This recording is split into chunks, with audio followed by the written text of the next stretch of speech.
Adventures here with my response or answers to my 400 subs question answer video. So we've had quite a few questions posed by quite a few YouTubers.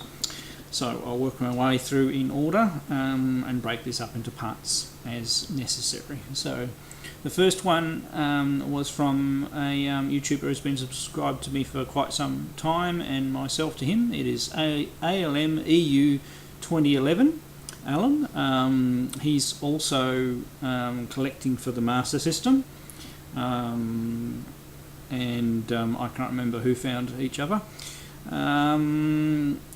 And his first question is, how did you get into SMS collecting?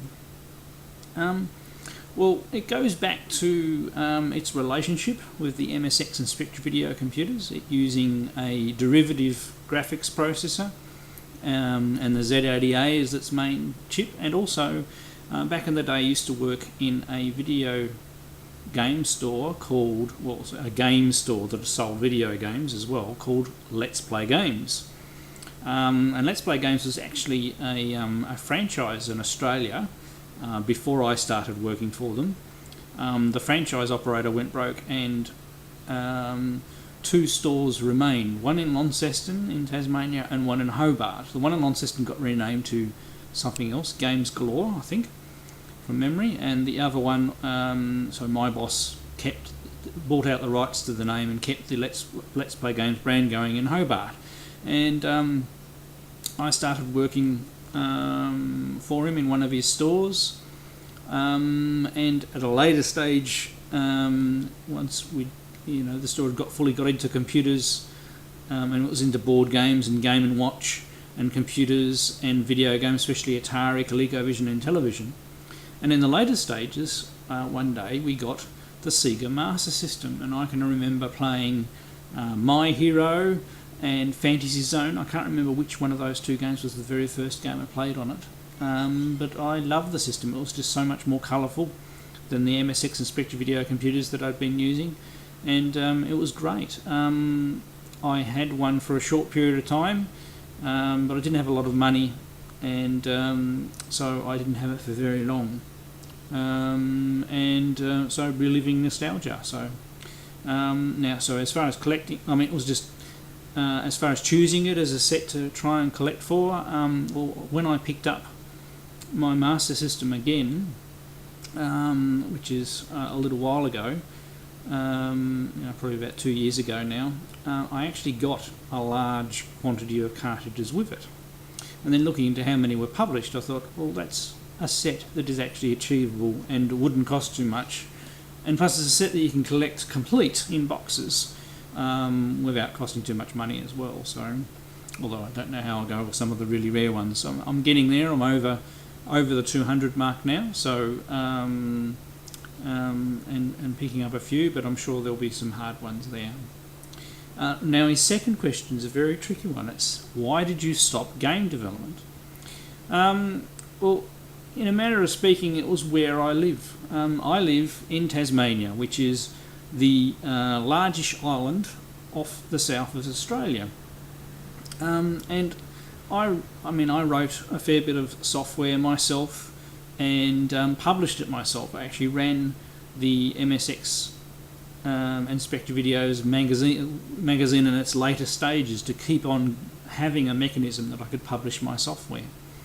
But working by myself and not being anywhere near any publishers and distributors. I mean, even Melbourne House was in Melbourne on mainland Australia.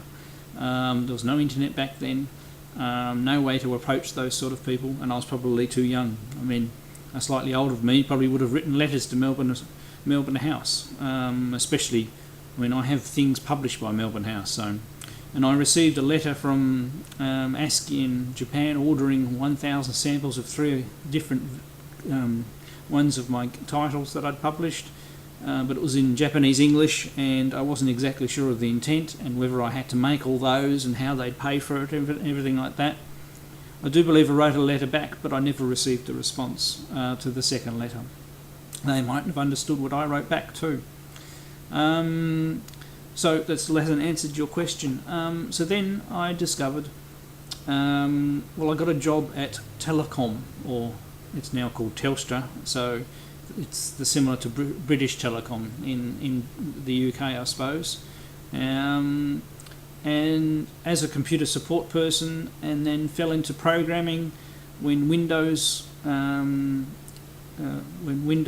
came along. I taught myself, it was Windows 2, not 3, by the way. I taught myself C, and wrote one of the very first Windows program in Australia for. Telecom were a leading software provider, writing their own systems internally then, and I wrote the very first Windows program, which is a timesheet programming for them. So I discovered business software and writing that, and that was quite fun. So I went off on a bit of a tangent, and the games programming fell off the side. I mean, if things had happened differently, and I had probably lived in a different part of the world, I probably would be in games development today. And that's actually why I'm now that I'm getting a little older and my kids are getting a little older and I'm getting a bit more free time, if that's ever possible, I'm reinvigorating my my original games by re-releasing them. Okay, now next on to the next YouTuber. This is a question from Kid Shuriken, who's in Japan. Is it exactly how many retro computers do you have at this point? That's a very hard question to answer. What I might do is do a little insert video here, and where I answer that question a little bit more exactly. Right, how many retro computers do I have? Well, the answer is actually 30 plus 1. Now, the plus 1 is one that I'm not going to tell you about because I only got it very recently and I haven't done a video on it. Plus it requires some repair, so it'll be a little while before the video comes out because I'll have that out as one item. So, by the way, there's one of the Segas there. So I just thought I'd do a little bit of an overview of my retro computer collection shelving. They are stacked up a little bit carefully. There's a VIC-20 there, there's the two boxes for the two Segas. We have the other Auric Atmos there, the Spectra Video 738 MSX, a TRS-80 Model 1, a ZX80, an Acorn Electron, a Mattel Aquarius, a Spectra Video. Oh, no, I actually miscounted because I missed one. I have 31 plus 1. A Spectrum 2 Plus, and the one I missed was a ZX81 with a RAM expansion. Sorry, I missed the original Auric 1. An Amstrad 464, an Atari 130XE, a Sword CGL M5, a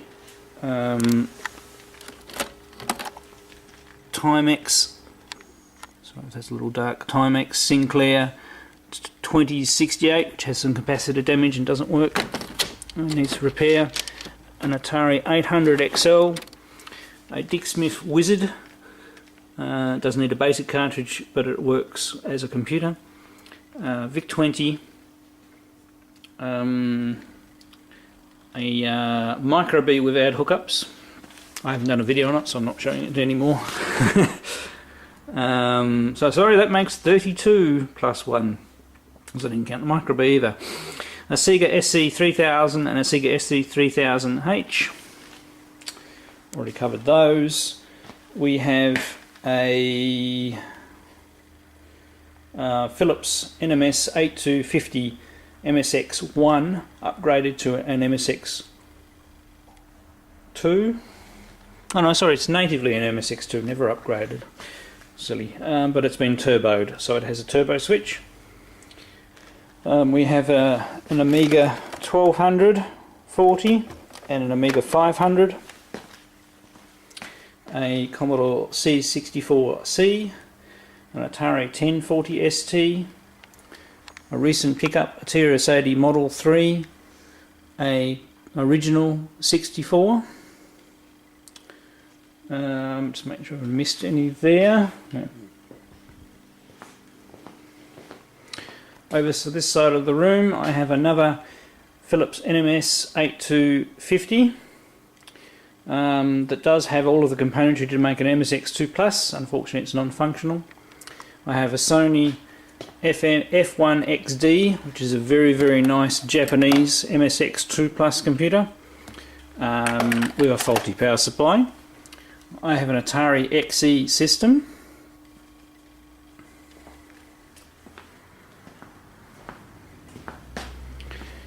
Over here we have a Amiga 1000 and an original SpectraVideo with its expansion bus there, and we have a Texas Instruments TI-99 4A. All of those are functional. Right, now the next question is from Kit171, a YouTuber from the US, and recently got into the Sega Master System himself, and he asked, what is your favourite SMS game? So up until recently, one of my favourite games, well, my favourite game would be Wonder Boy 3, The Dragon's Trap. It's just a really good game in the Wonder Boy series with lots to do, great platformer, very colourful, shows off the SMS systems quite well. But it has since been topped because, I mean, people may know that I'm a shoot 'em up fanatic, by Segai, which is the version of Darius for the Sega Master System. It is an excellent game, and it uses very clever techniques to get the complexities of a Darius game onto the Sega Master System. So next, a YouTuber in the, I believe he's in the Netherlands or up in that area, Polar Ventris. His question is, at what point do you feel your collection is complete, or do you have a goal in collecting? Well, it's related to the previous answer of my SMS collecting. I mean, I obviously want to collect a full SMS set. So this is as far as the software side of things. But I also like shoot 'em ups. I'm trying to collect shoot 'em ups across multiple systems, mainly the PC Engine and the Mega Drive.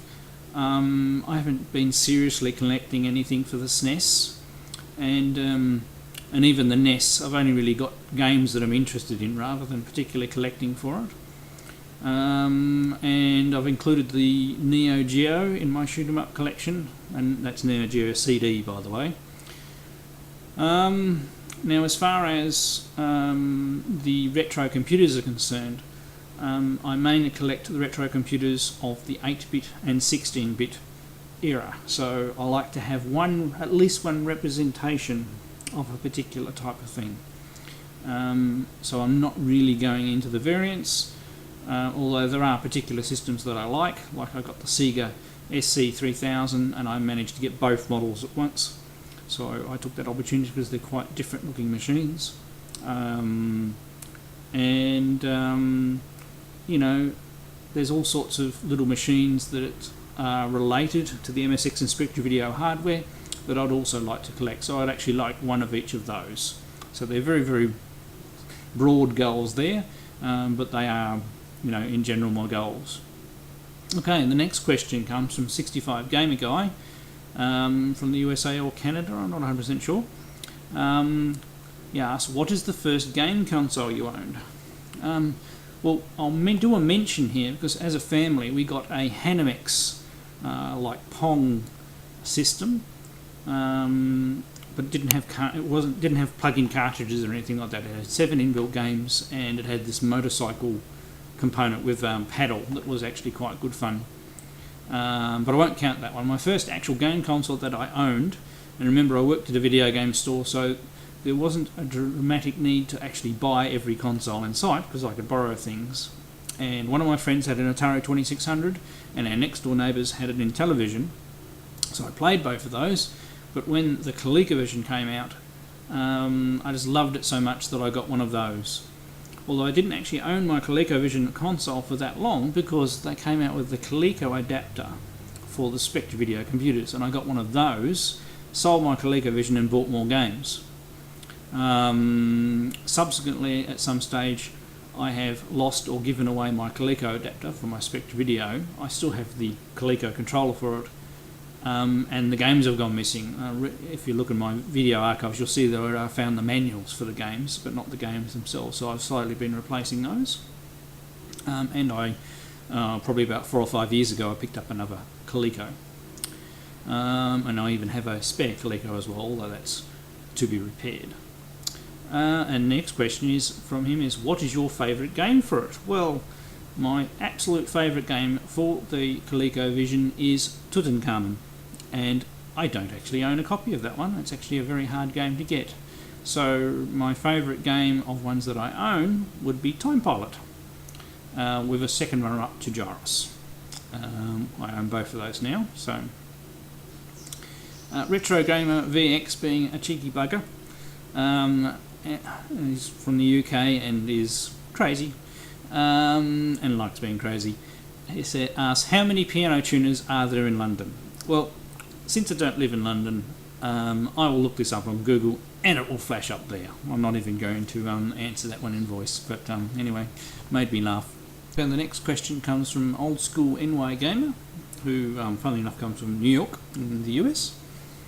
And he asks, what is the one dedicated arcade machine you would have in the game room, and specifically why? I'll answer the specifically why to start with. Or for a start, I've always wanted an arcade machine, personally myself.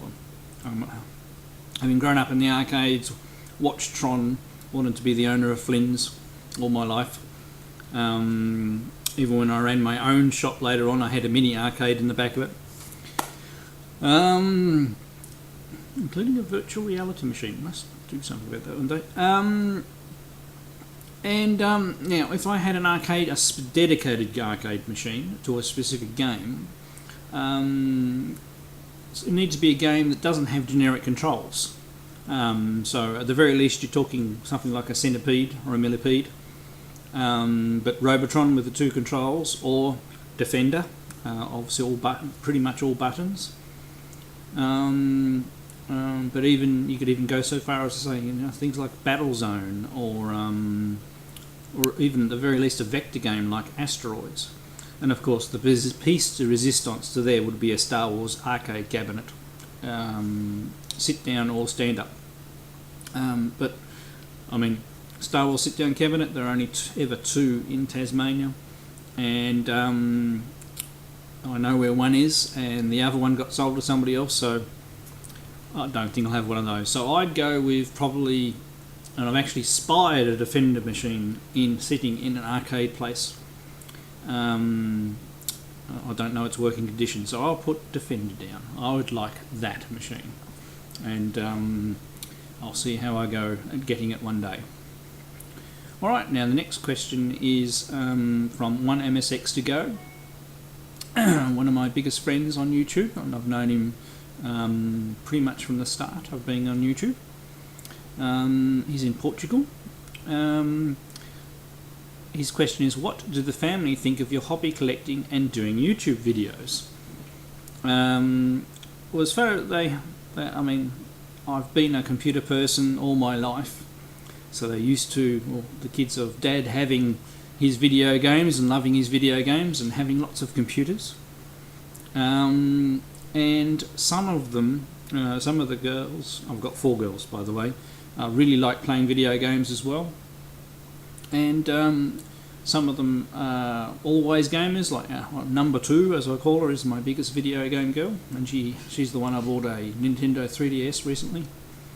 But even the eldest one, who doesn't seem to play video games except for playing the Sims on PCs, has actually been showing an interest in some of the PS1 games, and has gone over to the shelf behind me and picked up Worms several times, so you never know. So they put up with my collecting as far as that concerned, and they know I do YouTube videos showing the stuff, but they don't take much direct involvement. I mean, occasionally you'll see my youngest daughter pop in the background in a video, because I look after her a lot, because my wife works shift work as a nurse. So I'm not sure I answered that properly, but anyway. Alright, now the next question comes from Lactobellus Prime, or Mark Vigier, a person who I have known since I started YouTube as well, and a very good friend. His first question is, how does one end up in Tasmania? Well, the simple answer is I was born here. Now, when I was 2 weeks old, my family did go to Queensland for 2 years, but they did decide to come back. So I've pretty much lived the rest of my life in Tasmania. And it's a blessing in some ways, being a small, not a very large number of people here. There's only 460,000 people in all of Tasmania. So it's fairly quiet, rural, lovely landscapes, easy to travel to snow or beaches and things like that within a short period of time. The weather's reasonably mild. We're about as far down south as France is up north. So we don't get a lot of snow except on the mountain, which is quite high. So it's a lovely place to live, although for a retro game collector and also a software developer, it hasn't always presented me with the best opportunities. Now, in the end, I've ended up with a reasonable job in the banking field, but probably all my life I've always probably wanted to program games. And as I alluded to in one of the earlier questions, had I been in a different place, things might have gone differently. Now, his next question, this is a really good one. What is so special about shoot-'em-ups? Well, I've always, from the original arcade games, there were a lot of space and shooting games. So I was a space nut before I was a computer nut. Wanted to be an astronaut and all those sort of things. And I've always been into science fiction movies, and science fiction movies are based around, ships, shooting other ships. Of course, Star Wars, great influence. But also there is the other great quality about shoot-'em-ups, is their pick up and play ability, that you can just sit down and have a session with a shoot-'em-up and just see if you can better your score from last time, or get to a new stages, or work your way through, and you can put it down and forget about it and walk away. Now, I also do like role-playing games, but just don't seem to be able to find the time to get into them. And on a related thing, modern games have the same problem. You need to invest a lot of time into finishing them. Now, how did I get into programming? Well, this goes back to an original origin story back at my high school. My high school had no computers whatsoever except for one dumb terminal that logged into the education department central system. It was in a little cupboard-like room, and was only used by the library to order new books. That's all it was used for. Most of the time it sat there idle. At high school, I did advanced maths and advanced science, and in the advanced science course over the years 9 and 10, you had to do a project. I was doing my project on rocketry, so pouring through catalogues of model rockets and things like that, and was going to do a project on rocketry. It was actually probably in the more than halfway through grade 9 when actually a friend of mine in that class says, "Oh, why don't we ask the science teacher if we can go and play with a computer?" And I said, "Oh, there's a computer here, is there?"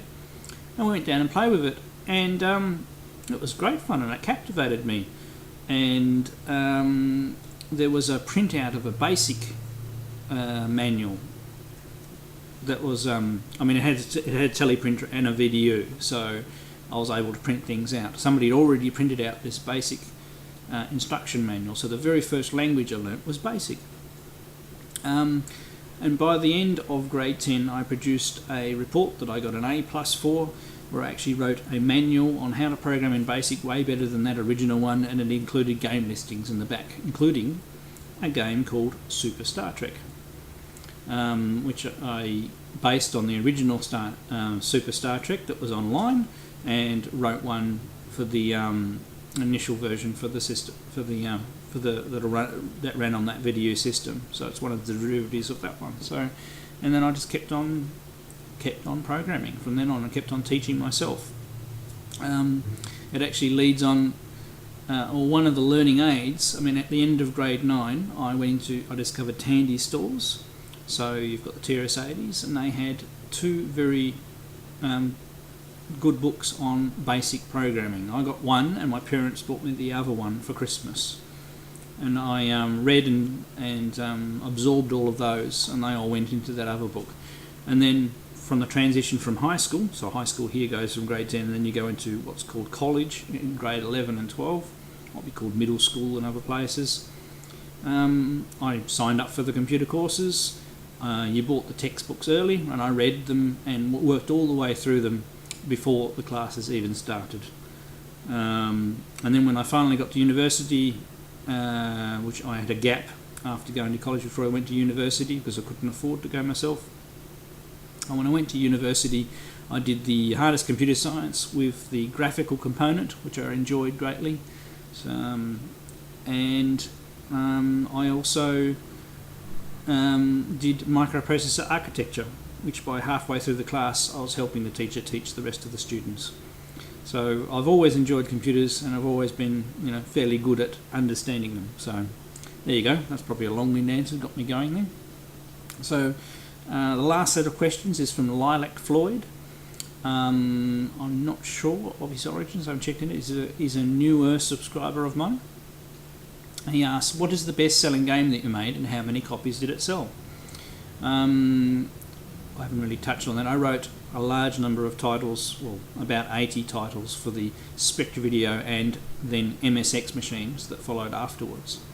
Most of the releases were written in the native MSX or Spectra Video Basic. Some, as the games progressed through time, some of them had added on small parts of machine code to make the routines better, and then later on I published several titles that were pure machine code, so pure Z80 machine code. And my highest selling title was my last released game, which is called Pixidus. It's a vertical scrolling shoot 'em up. I might put in a snippet of video up above me while I'm talking about this. And that was one of the titles ordered by ASCII in Japan from me that I could never fulfill. Because where was a person, a teenager with only a sales assistant job going to find the money to buy 1,000 blank tapes? Okay, now his next question is, what is your favourite game from the 70s? Oh, sorry, I didn't answer how many copies. It sold about, and remember, no internet, and the only distribution was through my own means, so locally and then around Australia and some in New Zealand. It sold between 400 and 500 copies. All I know is that I sold enough of those software to buy myself a car and a nice stereo and a trip to Europe. What is your favourite game from the 70s, 80s, 90s, arcade or home?